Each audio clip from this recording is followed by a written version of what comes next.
নমস্কার, আমি ডক্টর কেশব চন্দ্র মণ্ডল বলছি। আজকে আপনাদের সামনে একটি নতুন ভিডিও নিয়ে এসেছি। এই ভিডিওটির মাধ্যমে আমি আপনাদের সামনে তুলে ধরতে চাই যে পশ্চিমবঙ্গে তৃণমূল কংগ্রেস 2011 সাল থেকে ক্ষমতায় থেকে 2026 সালে তাদের পরাজয়ের পরে যে ঘটনাগুলি ঘটল সেই ঘটনার একটি সংক্ষিপ্ত বর্ণনা আমি আপনাদের সামনে তুলে ধরতে চাই।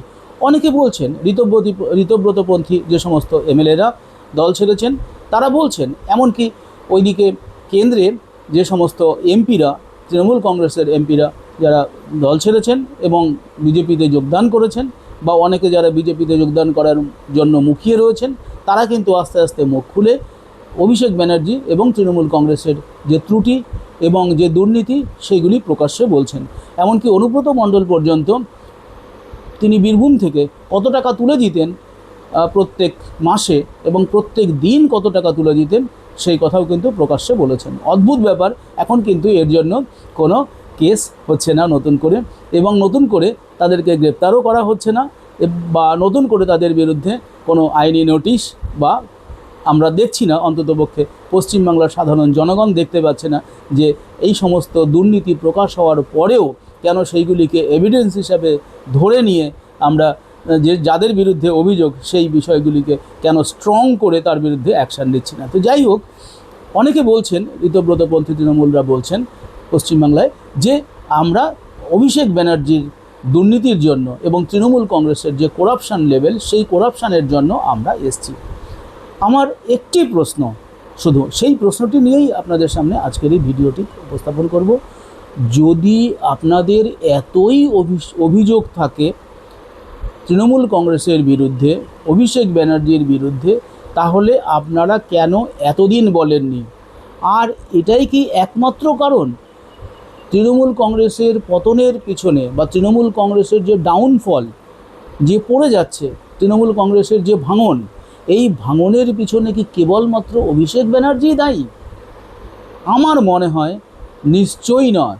কারণ একজন ব্যক্তি হতে পারে খারাপ, একটা সংগঠনে যদি একজন ব্যক্তি, এবং সেটা হতে পারে সর্বোচ্চ লেভেলে, এটা তো পতন হওয়ারই কথা ছিল, কারণ তাদের কোনো নীতি নৈতিকতা এবং তাদের আইডিওলজি বলতে, বা তাদের আদর্শ এবং তাদের শৃঙ্খলা বোধ, শৃঙ্খলা পরায়ণতা এবং তাদের করাপশানকে এবং তাদের যে লোভ এবং মোহ, সেইটা যে এত বেশি ছিল, তাদের নিয়ন্ত্রণ করার কোনো মেকানিজম তৃণমূল কংগ্রেস দলে ছিল না। তো সেগুলি যাই অন্য কথা, সেগুলির জন্য তারা শাস্তি পেয়েছে, ঠিক আছে।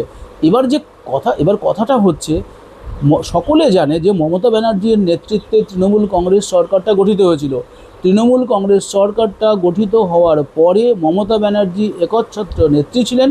তিনি প্রতিটি নির্বাচনে গিয়ে বলতেন, আমি হচ্ছে 294টি আসনের আমিই হচ্ছে প্রার্থী, তার মানে আমাকেই তোমরা ভোট দেবে, তোমরা যাকেই ভোট দাও আমার প্রার্থী আমিই সেই জন, আমি বহুরূপে প্রকাশিত, ঠিক আছে।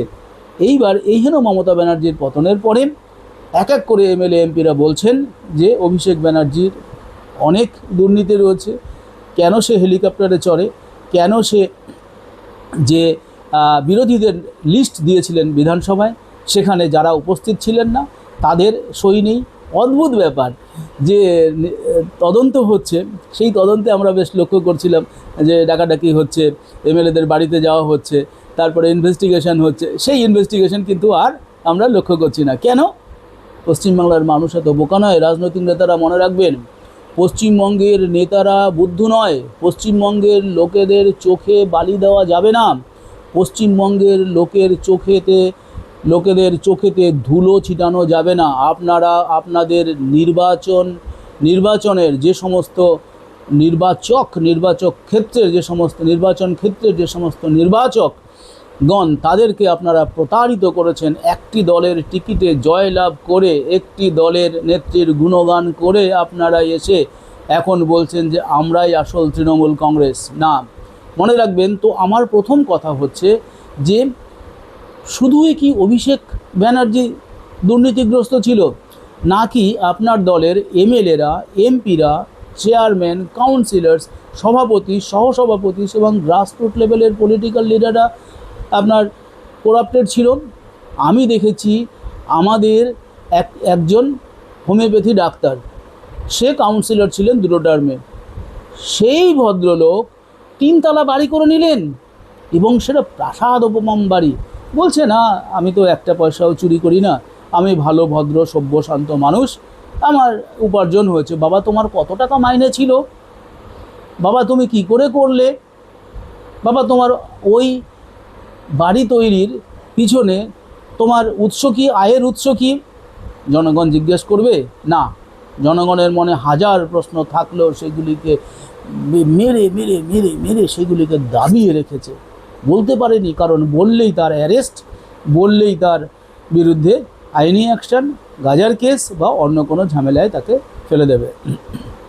রাজনৈতিক নেতারা নর্মাল এরকম করে থাকে, বিশেষ করে ক্ষমতাসীন রাজনৈতিক নেতারা, ক্ষমতাশীল রাজনৈতিক দল। তাহলে অভিষেক ব্যানার্জি, যে আমি আপনাকে আজকে 20টি পয়েন্ট বলবো, অভিষেক ব্যানার্জি একমাত্র দায়ী নয়।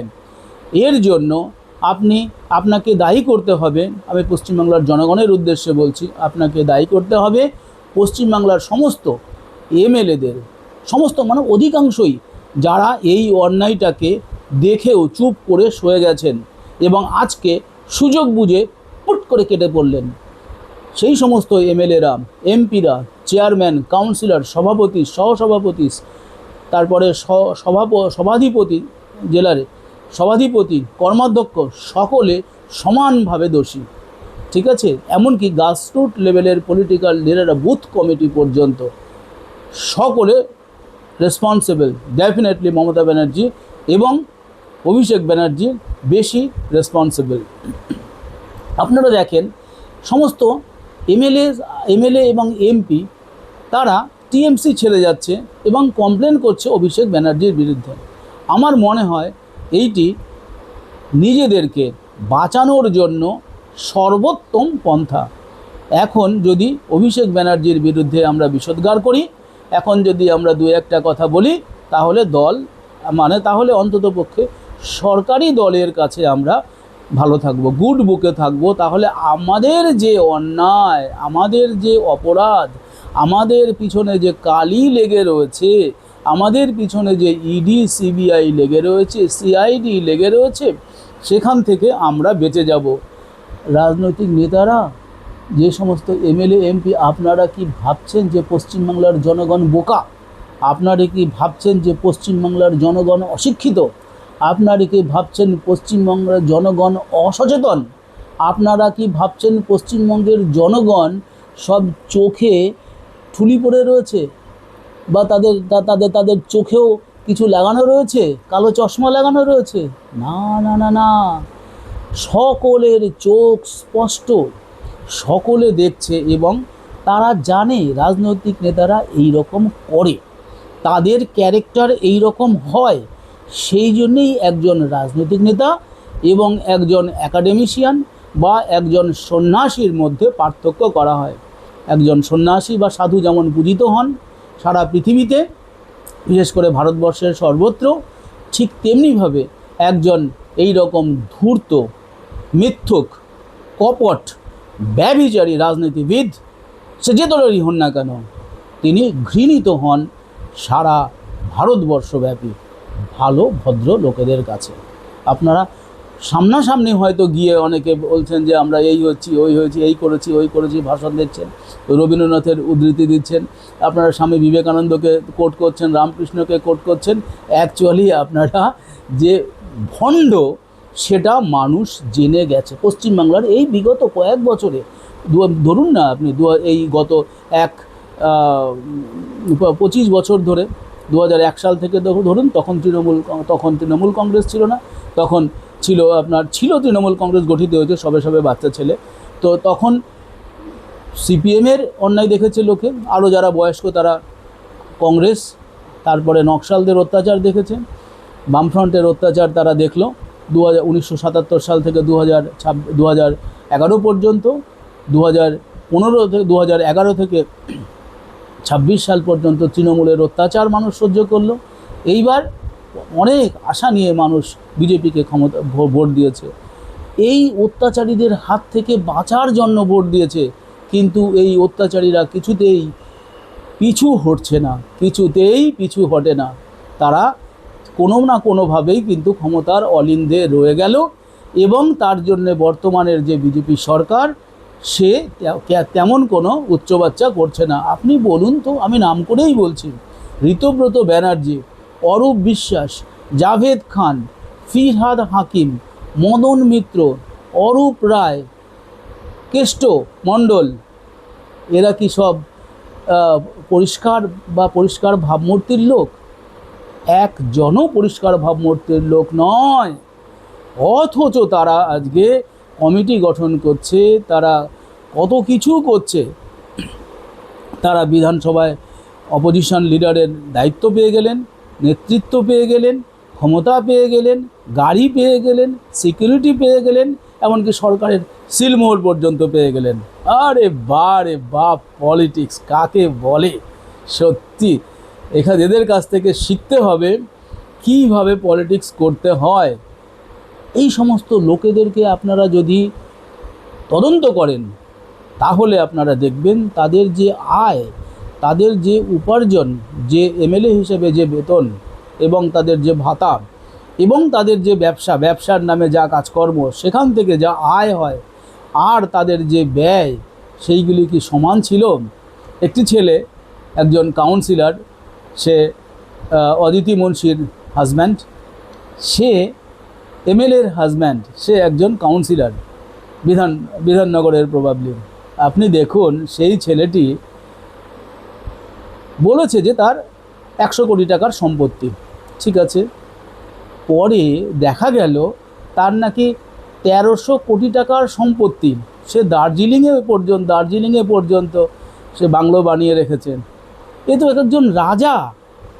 তাহলে একটা কাউন্সিলর যদি রাজা হয়, দিলীপ মণ্ডলকে আমরা দেখেছি, আরে বাবা, প্রাসাদ তৈরি করে রেখেছে, কত লোক। তাহলে একজন কাউন্সিলর, একজন এমএলএর যদি এত মারে, তাহলে অভিষেক ব্যানার্জি কত টাকা আছে? তিনি তার হলফনামায় লিখেছেন নির্বাচনের আগে তার নামে কোনো বাড়ি নেই, জমি নেই, অর্থ কত 22 কোটি মতন না 2 কোটি টাকা মতন তার সম্পত্তি, স্থাবর অস্থাবর মিলিয়ে। ভাবুন তো কীরকম চালাকি। আর আমাদের ভারতবর্ষের নিয়ম আইন, আহা, সত্যি আমি শ্রদ্ধা রেখে বলছি, কোনো ইনভেস্টিগেশন নেই, অথচ সরকারি কর্মীরা এটা করে দেখুক। সরকারি কর্মীরা যদি এইটা করে তখনই সরকার খপ করে ধরবে। ভাইরাস পলিটিক্যাল লিডাররা যদি এইগুলি করেন, তাদের 7 খুন মাপ, কারণ তারা জিতে গিয়ে হয় হবে মন্ত্রী বা এমএলএ এমপি, আর না জিতলে তারা বিরোধী আসনে বসবে বা বিরোধী থাকবে এবং সরকারের সমালোচনা করবে। কি ট্র্যাডিশন, কি ভয়ঙ্কর, কি ভয়াবহ ট্র্যাডিশন পশ্চিমবাংলার জনগণ বা ভারতবর্ষের জনগণ এই সিস্টেমের মধ্যে সহ্য করছে। সত্যি ভাবতে অবাক লাগে। আমি যদি আরেকটি কথা বলি, যে তৃণমূল কংগ্রেসের সুপ্রিমো মমতা ব্যানার্জি, তার যে কাজকর্ম আমরা লক্ষ্য করলাম শাসক হিসাবে, আমার মনে হয়েছে যে ওনার গভর্নেন্স বা শাসনের প্রতি বা অ্যাডমিনিস্ট্রেশনের প্রতি এবং একটা দলকে পরিচালনার জন্য যে জ্ঞান, যে মেধা দরকার, সেটি ছিল না। কারণ আমরা পরবর্তীকালে নেতাদের কাছ থেকে বা নেত্রীদের কাছ থেকে শুনতে পাই যে মমতা ব্যানার্জির কাছে মৌখিক কমপ্লেন করলে বলল তুমি চিঠি লেখো। চিঠি লেখার পরে বলে আমরা সঠিক জায়গায় পাঠিয়ে দিয়েছি। সঠিক জায়গা বলতে এবি মানে অভিষেক ব্যানার্জির কাছে পাঠিয়ে দিয়েছি এবং অভিষেক ব্যানার্জি ব্যবস্থা নেবেন।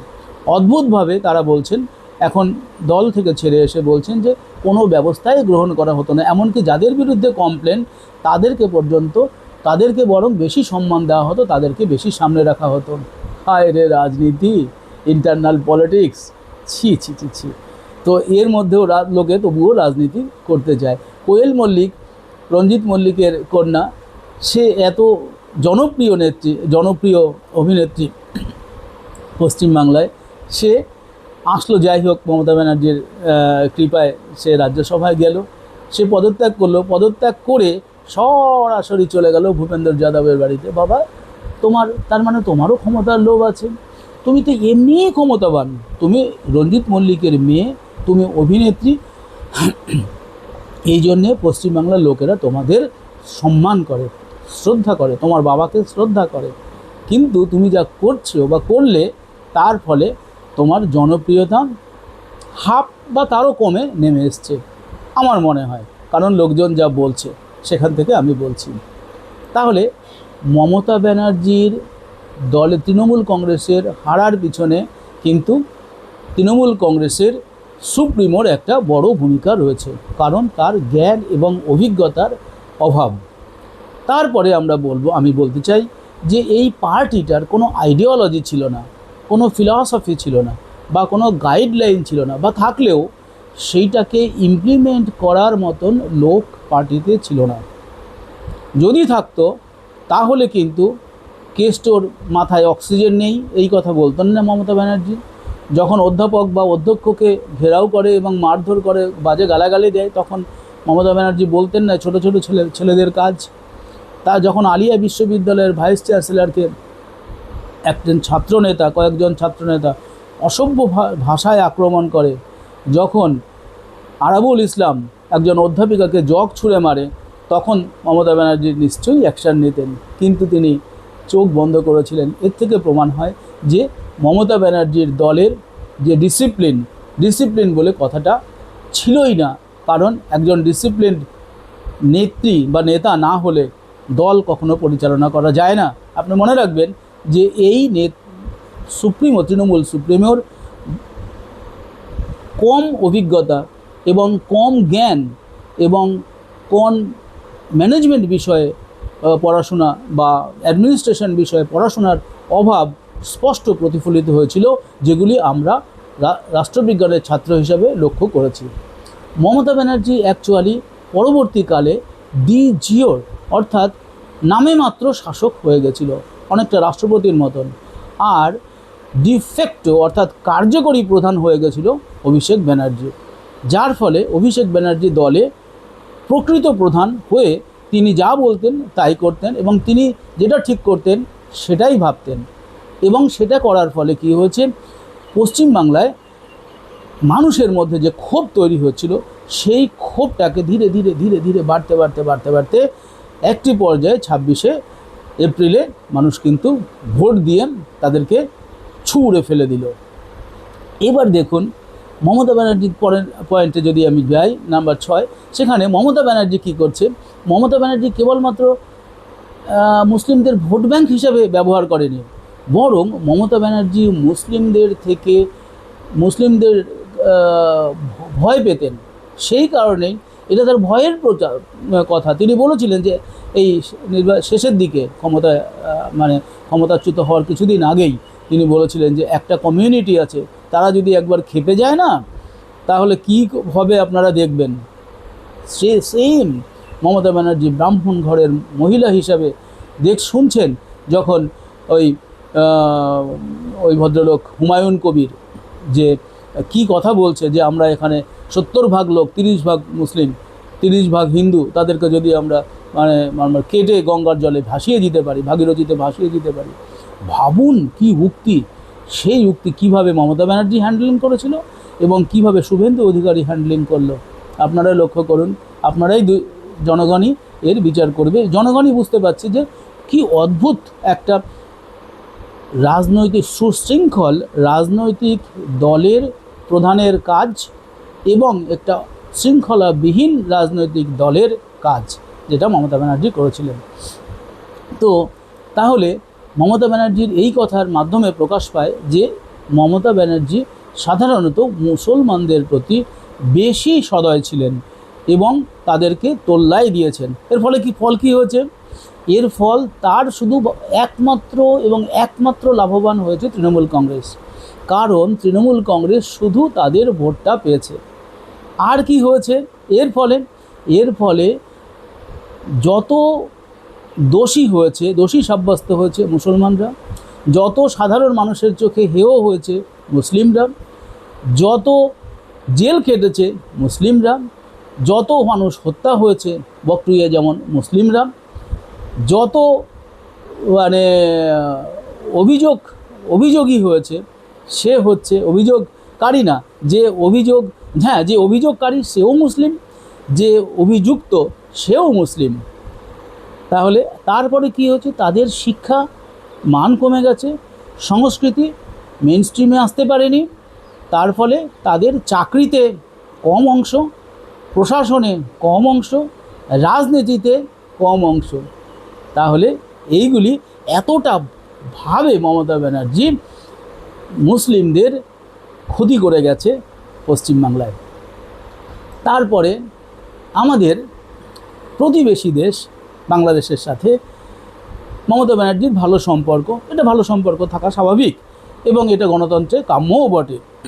কিন্তু খাগড়াগড়ের যে ঘটনা এবং আরও বিভিন্ন জায়গায় যে বোম এবং অস্ত্র এবং বেআইনি কাজকর্ম হতো, সেইগুলি পুলিশের মন্ত্রী হিসাবে সমস্ত রিপোর্ট আমাদের প্রাক্তন সিএমের কাছে ছিল, কিন্তু কোনো রকম কোনো কঠোর ব্যবস্থা গ্রহণ করেননি, যার ফলে পশ্চিমবাংলায় মেজরিটি হিন্দুরা তারা ত্রস্ত ছিলেন। তারা ভেবেছিলেন যে মমতা ব্যানার্জি যদি ক্ষমতায় আসেন তাহলে হিন্দুদের স্বার্থ, হিন্দুদের যে হিন্দুত্ব এবং সনাতনীদের যে ধর্মীয় ক্রিয়াকলাপ এবং আগামী দিনে তাদের ধর্ম পালন এবং ধর্ম চর্চায় বাধা আসতে পারে এবং আসছিলও বটে। সেই কারণেও কিন্তু মমতা ব্যানার্জির এই পতনটা ঘটল। আপনারা দেখুন, এরপরে আমি বলবো মমতা ব্যানার্জি কী করেছে।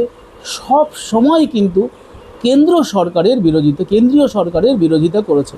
কেন্দ্র সরকারের যে ভালো ভালো স্কিম, বেটি বাঁচাও বেটি পড়াও, না চলো ঠিক আছে এনে কন্যাশ্রী করলো, কিন্তু আয়ুষ্মান ভারত, তারপরে প্রধানমন্ত্রী আবাস যোজনা, সেইগুলি না নিয়ে নিজের মতন করে প্রধানমন্ত্রী গ্রামীণ সড়ক যোজনা বা গ্রাম সড়ক যোজনা, কত সুন্দর সুন্দর স্কিম আছে কেন্দ্র সরকারের, সেই সমস্ত স্কিমগুলিকে গ্রহণ না করে মমতা ব্যানার্জি নিজের মতন করে নিজের নাম দিয়ে কেন্দ্রের প্রকল্পগুলিকে চালিয়েছে এবং কেন্দ্রীয় তহবিলের তছরূপ হয়েছে, যেটা কিন্তু মমতা ব্যানার্জির সরকার গ্রহণ করতে বা সেগুলিকে সামলাতে ব্যর্থ রয়েছে। আচ্ছা দেখুন তো, আমি প্রাক্তন প্রধান শিক্ষক, তো আমি স্কুলে যদি কেউ প্রধান শিক্ষক যদি বা প্রধান শিক্ষিকা যদি ইউটিলাইজেশন সার্টিফিকেট না দেয়, তাহলে পরের কিস্তির টাকা পাওয়া যায়? বারবার করে বলে যে ইউসি দেন, ডিআই অফিস, এসআই অফিস বলে ইউসি জমা করুন, বিডিও অফিস বলে ইউটিলাইজেশন সার্টিফিকেট জমা করুন। সরকার বলছে ইউটিলাইজেশন জমা করতে, বা সেইখানে রাজ্য সরকার নিজে ইউটিলাইজেশন সার্টিফিকেট জমা করছে না কেন্দ্রের কাছে। তাহলে দেখুন তো এইরকম করে কি প্রশাসন চলে? ঠিক সিপিএম এইরকমভাবে কাজ করেছিল গত 34 বছর এইভাবে শুধু কেন্দ্রের বিরোধিতা মরছে পশ্চিমবাংলার সাধারণ মানুষ। পশ্চিমবঙ্গের সাধারণ মানুষ কেন্দ্রের উন্নয়নের সুফল থেকে বঞ্চিত হচ্ছিল। সেটা যখন কেন্দ্রে কংগ্রেস সরকার ছিল তখনও, কেন্দ্রে যখন বিজেপি সরকার ছিল তখনও, কেন্দ্রে এখন যেমন বিজেপি সরকার আছে এখনও 2026-এর এই 2 মাস আগে পর্যন্ত মানুষ অসহায় ছিল। ভারতবর্ষের যে নতুন শিক্ষার আইন হয়েছে, রাইট টু এডুকেশন, সেই রাইট টু এডুকেশন না, ন্যাশনাল এডুকেশন পলিসি, পশ্চিমবঙ্গ সরকার বাহাদুরি করে নিজে একটা এডুকেশন পলিসি তৈরি করলো। যে এডুকেশন পলিসিটা এত খারাপ ছিল, কিন্তু সেখানে ছিলেন কিন্তু বড় বড় মানুষজন, বিশ্ববিদ্যালয়ের ভাইস চ্যান্সেলররা, গীতা স্পিবক, এরকম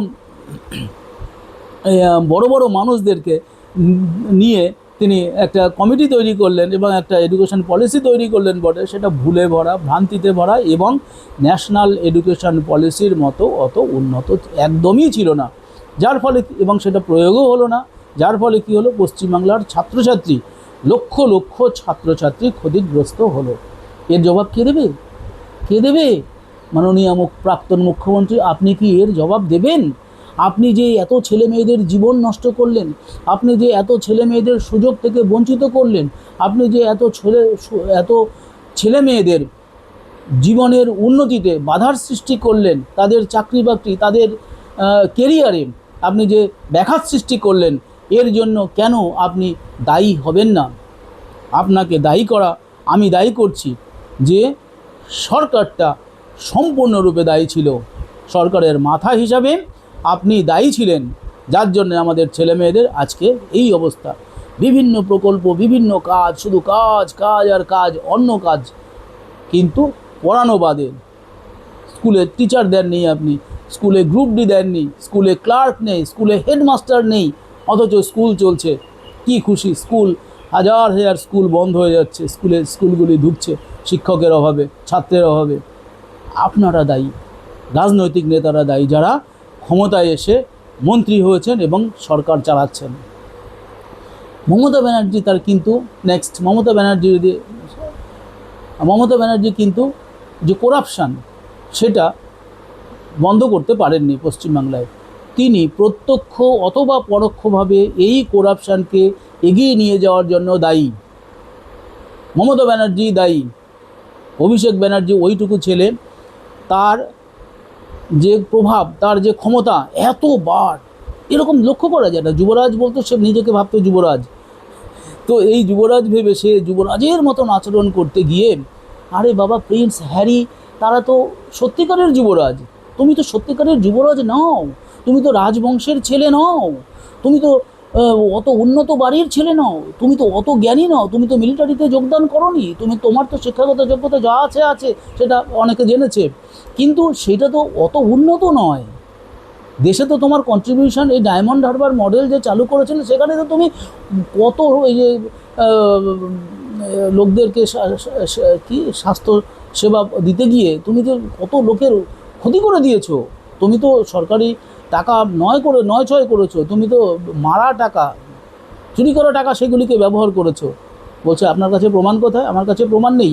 তুমি, তোমার ব্যাংকের বই নেই, তোমার এমপি কোটার টাকা দিয়ে করেছো। তুমি কোন টাকা দিয়ে করলে ভাই? কোন টাকা দিয়ে করতে? না, আমি প্রশ্ন জিজ্ঞেস করছি, কিন্তু ইডি সিবিআই জিজ্ঞেস করছে না। কি অদ্ভুত ব্যাপার, আপনারা লক্ষ্য করুন। বা করলেও সেটা প্রকাশ্যে আসছে না, বা প্রকাশ্যে এলেও এর জন্য কোনো সাজা নেই। 2 মাস লেগে গেল, কোনো সাজা দিতে পারলো না। এতদিন ধরে সিবিআই ইডি শুধু তদন্তই করে যাচ্ছে, কিন্তু তার ফল আর কিছু আসছে না। অন্ততপক্ষে পশ্চিমবাংলার দৃষ্টিগ্রাহ্য কোনো ফলাফল পশ্চিমবাংলার লোকজন লক্ষ্য করছে না। এবার দেখুন, মমতা ব্যানার্জির হাম্বল ব্যাকগ্রাউন্ড, তাই না? তিনি হাম্বল ব্যাকগ্রাউন্ড থেকে এসছেন। প্রথমে টালির ঘরে বসবাস করতেন, সবাই জানে এটা। আমিও এক সময় গিয়ে দেখে এসেছি। তো এই হাম্বল ব্যাকগ্রাউন্ড থেকে এসে তিনি এই ক্ষমতা, এই শৌর্য, এই বীর্য, এই যে শান বান মান, এইসব দেখে না চক্ষু চড়ক গাছ হয়ে গেছে ওনার। বাবা, উনি এমপি ছিলেন তখন, যা ছিল এমপিদের 32-33 বার প্লেনে করে যাওয়া আসা, সেগুলি করেছেন। মন্ত্রী হিসাবেও দায়িত্ব পালন করেছেন কেন্দ্রে। কিন্তু সেইটা করা আর মুখ্যমন্ত্রী হিসাবে দায়িত্ব পালন করা, একটা রাজ্যের প্রধান, তাই না? তো সেই হিসাবে যে সম্মান তিনি অর্জন করেছিলেন, যে খ্যাতি অর্জন করেছিলেন, যে যশ তিনি অর্জন করেছিলেন, সেই জন্য তো চক্ষু চড়ক গাছ হয়ে গেছিলো। সে ভেবেছিল, আমি আর যতদিন বেঁচে থাকবো, আমি একদম বুড়ি হয়ে গেল, আমি ছাড়বো না, বা আমাকে কেউ হারাতে পারবে না। প্রধানমন্ত্রী, স্বরাষ্ট্রমন্ত্রীর বিরুদ্ধে কিভাবে হুঙ্কার দিতেন মমতা ব্যানার্জি! কখনো তো বলেছেন যে কোমরে দড়ি পরাবো, এবং শখও ছিল যে তিনি প্রধানমন্ত্রী হবেন। এখনও তার শখ আছে।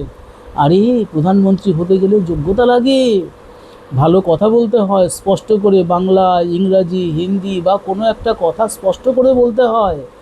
ভুলভাল কবিতা লিখে, ভুলভাল ছবি এঁকে, সব পশ্চিমবাংলার সর্বোচ্চ রয়্যালটি পেয়ে ওই অপাং ঝপাংয়ের কবিতা লিখে কখনো বড় হওয়া যায় না। আপাতত আপনার দলের চাটুকররা হয়তো তখন বলেছে যে দিদি আপনি মহান, আপ মহান হো, মগর আপ মহান নেই হো। আপনার কথায়, আপনার ওই স্টেজের উপরে হাঁটা চলাতে, আপনার বক্তব্যে মানুষজন বা শিক্ষিত গুণীজনরা তারা পিছনে হাসতো, পিক পিক করে হাসতো, সেটা আপনি লক্ষ্য করেননি। দেখুন, আজকে আপনার এমএলএরা, এমপিরাই বলবে না কেন? তারাও তো একই, তারা তো আপনার দয়ার দানে সমৃদ্ধ হয়েছে। আপনি দান করেছেন, দয়া করেছেন, যারা মন্ত্রী হয়েছে। সাধারণ একটা ছেলেকে মন্ত্রী করে দিয়ে, সাধারণ একটা মেয়েকে আপনি এমএলএ, এমপি, মন্ত্রী করে পাঠিয়েছেন, সেটা নিশ্চয়ই আপনার কৃতিত্ব। তারাও সেই জন্য আপনার জয়গান করে গেছে। চন্দ্রিমা ভট্টাচার্য, যে আপনার পাশে থেকে, অরূপ বিশ্বাস যে আপনার ছায়াসঙ্গী ছিল, ববি হাকিম যে আপনার ছায়াসঙ্গী, কোথায় তারা? যে আপনার কেষ্ট ভাই, যার আসে না, যার অক্সিজেন কম থাকে, মাঝে মাঝে কমে যায়, তখন সে উল্টোপাল্টা কথা বলে ফেলে বা কাজ করে ফেলে, কোথায় সে? হ্যাঁ, আজকে দেখুন আপনার কাছে নয়, ঋতব্রতের কাছে। তার মানে আপনার তখন ক্ষমতা ছিল, সেই জন্য আপনার কাছে ছিল। আজকে ঋতব্রতের কাছে ক্ষমতা সেই জন্য চলে গেছে। তার মানে মানুষ ক্ষমতার লোভী, ক্ষমতার লোভে সে ওইটা করছে। আপনিও ক্ষমতার লোভে করছেন, কারণ আপনারা তো চাকরি পাবেন না বা চাকরি পাওয়ার যোগ্যতা নেই। এডুকেশনাল যোগ্যতা আছে, কিন্তু কম্পিটিটিভ, যেমন আইএস আইপিএসরা, ডাব্লিউবিসিএস অফিসাররা এসছে বা অন্যান্য অফিসাররা এসছে, তারা রিগোরাস প্রসেসের মধ্যে দিয়ে, আপনাকে তো তা যেতে হয়নি। আপনাকে তো অত লোকের সাথে আপনি নির্বাচনে একটা বা দুটো কি তিনটে চারটে লোকের সাথে কম্পিট করেছেন। যারা আইএস আইপিএস হচ্ছে তারা 5-6 লক্ষ ইকুয়ালি ট্যালেন্টেড ছেলে মেয়েদের সাথে কম্পিট করে এসছে, এবং তারা প্রিলিমিনারি পরীক্ষা দিয়েছে, মেন্স পরীক্ষা দিয়েছে, ইন্টারভিউ দিয়েছে। তেমনি ডাব্লিউবিসিএসও এরকম চালু হয়েছে এখন, একই রিগোরাস প্রসেস আপনারা দিয়ে এসছেন। আপনারা সেই বিডিওদের বা এমপি বা আপনার আইএস আইপিএসদের, আপনার সেক্রেটারিদের নাম ধরে ডাকছেন, কখনো তুমি বলে ডাকছেন। আপনি ভেবেছেন ক্ষমতায় এসে অনেক বড় হয়ে গেলেন, আপনি তুমি হয়ে যাবেন, কিন্তু তারা কখনো তুমি হবে না, কারণ তারা শীর্ষস্থানে থাকে, কারণ তারা রিগোরাস প্রসেসের মধ্যে দিয়ে এসছে, মনে রাখবেন। তারপরে দেখুন মমতা ব্যানার্জি কী করলো। মমতা ব্যানার্জি যে সমস্ত সমস্যা, প্রথম দিক থেকে যদি কয়েকটি সমস্যা বলি, অনেক সমস্যা আছে, কয়েকটি সমস্যা বললে আপনারা লোক বুঝতে পারবেন। কামদুনি সমস্যা, বকটুয়ের সমস্যা, পার্কস্ট্রিটের সমস্যা, খাগড়াগড়ের বম ব্লাস্ট, এগুলি জগ ছুঁড়ে মারা আরাবুল, এগুলি কিন্তু কোনোই অ্যাকশান নেয়নি মমতা ব্যানার্জি, তাই না? কোনো চুক্তি, মানে স্পিকটি নট হিসাবে ছিলেন মমতা ব্যানার্জি। এই নির্বাচনের আগেও বলে এসছে বালু কত ভালো ছেলে, জ্যোতিপ্রকাশ মল্লিক, যে জেল খেটে আসলো কিছুদিন আগেই, তাকে বলছে এ সবচেয়ে ভালো কাজ করেছে। আপনি ভাবুন তো, শাহজাহান, শেখ শাহজাহান এরা কি ছিল? তাহলে আরাবুল মানে পরে দল চেঞ্জ করলো। তা এরা কীরকম লোক ছিল তাদেরকে বলছে ভালো লোক। তাহলে আপনি দেখুন মমতা ব্যানার্জি রেশন দুর্নীতি, চাকরি দুর্নীতি, তারপরে আপনার মিউনিসিপ্যাল রিক্রুটমেন্ট স্ক্যাম, গরু চুরি, তারপরে পাথর চুরি, বালি চুরি, ইলিগাল টোল কালেকশান, এইগুলিতে কোনো দিন কথা বলেনি। কারণ তার মানে কি, এটা হয় তুমি নিয়ন্ত্রণ করতে পারছো না, তার মানে তুমি ব্যর্থ প্রশাসক হিসাবে, সেই জন্য জনগণ তোমায় ফেলে দিয়েছে। আদারওয়াইজ তুমি বা তোমার পার্টি অথবা তোমার দল অথবা তোমার দলের যে সেকেন্ড ইন কমান্ড সে টাকা নিয়েছে বা সে ভাগ পেয়েছে। ভাগ যদি না পায় তাহলে একটা পার্সোনাল হেলিকপ্টারে চলতে পারে? আপনি দেখুন তো ভারতবর্ষের কয়জন নেতা আছে যারা পার্সোনাল হেলিকপ্টারে করে যায়, নিজের হেলিকপ্টার আছে। আমি সিন্ধিয়া বাড়ির কথা বলছি না, কারণ ওরা জমিদার বাড়ির, এবং আরও যারা মাধবরাও সিন্ধিয়ার ছেলে, জ্যোতিরাদিত্য সিন্ধিয়া, ওরা করতে পারে, তাদের আছে, তারা অলরেডি আছে। তারা তো এরকম বড় বড় বাড়ির ছেলেমেয়েরা ছাড়া, বড় বড় বাড়ির লোকজন ছাড়া আপনি কি করে করেন? তাহলে লোকে এগুলি প্রশ্ন তুলবে না? প্রশ্ন তুলেছে, কিন্তু মমতা ব্যানার্জি এই বিষয়ে নীরব থেকেছে, বা নীরব না থাকলেও ভিতরে যদি কিছু বলেও থাকেন সেটা কিন্তু জনগণের সামনে আসেনি, এবং তার জন্য কোনো অ্যাকশানও হয়নি। ঠিক আছে, নেক্সট আমরা যদি দেখি, আমরা বলবো যে মুসলিমদের তিনি মমতা ব্যানার্জি খারাপ করেছে। তিনি মুসলিমদের ক্রোড়পতি এবং মুসলিমদের আইপিএস আইএএস এবং বড় ডাক্তার করার চেয়ে তাদেরকে বরং কিছু অপরাধীতে পরিণত করে দিয়েছিল মমতা ব্যানার্জির এই কতদিনের শাসনে। আপনারা যদি দেখেন মমতা ব্যানার্জি কী করেছেন, কিছু ভালো লোককে, এরকম না তৃণমূলের সব লোক খারাপ, অনেক ভালো লোক আছেন, সমস্ত ভালো লোককে যারা ওনার দলে এসছে তারা কিন্তু খারাপ ব্যক্তিতে পরিণত হয়ে গেছে। কারণ মনে রাখবেন, একটি খারাপের সংস্পর্শে থাকলে সেও খারাপ হয়। 10টা পচা আলুর মধ্যে একটা পচা আলু রাখুন, আপনি 10 দিন রাখুন মাত্র, দেখবেন খারাপ হয়ে গেছে। তাপস পাল ভালো ছেলে, ভালো লোক ছিলেন, তার মুখ দিয়ে ওই সব নোংরা কথা বের করিয়ে তাকে শেষ করে দিলেন। সুদীপ বন্দ্যোপাধ্যায়কে যে জেলে যেতে হলো, কেষ্টমণ্ডলকে জেলে যেতে হলো, রাজীব কুমারকে কত রকমের অত্যাচার সহ্য করতে হলো, কিন্তু এরা তো ভালো লোক, ভালো ছেলে। এখনও মেডিকেল কলেজের যে ছাত্র সুপার ছিল, তো মেডিকেলের ডাক্তারের ছেলেটা কখনো খারাপ হতে পারে না। সিস্টেম করাপ্ট করে দেয়। সিস্টেম যদি ঠিক থাকে তাহলে ঠিকভাবে কাজ করবে। আজকে প্রকাশ্যে পুলিশ ঘুষ নিত, শুভেন্দু অধিকারী সরকার আছে, দেখি কেমন পারে। মেট্রোতে গিয়ে থুতু ফেলে দেখুন তো, মেট্রোতে গিয়ে নোংরা করে দেখুন তো, পানের পিক ফেলে দেখুন তো, অথচ আমরা অন্যত্র করি। তার মানে সিস্টেম, এই সিস্টেমটা ডেভেলপ করতে হবে। ঠিক আছে, আপনারা দেখুন, নেক্সট আমি বলবো যে তখনকার যে গুন্ডারা ছিল বা তোলাবাজ ছিল, তোলাবাজ তো প্রথম থেকে হয় না, জন্মে হয় না, তো ওই খারাপ লোকেদের বা তোলাবাজদের মমতা ব্যানার্জি প্রশ্রয় দিয়ে বা তৃণমূল কংগ্রেস প্রশ্রয় দিয়ে ছোট গুন্ডা থেকে বড় গুন্ডাদের থেকে একদম বিশাল গুন্ডা তৈরি করে দিয়েছে। এইটা মমতা ব্যানার্জির এত বছরের কৃতিত্ব।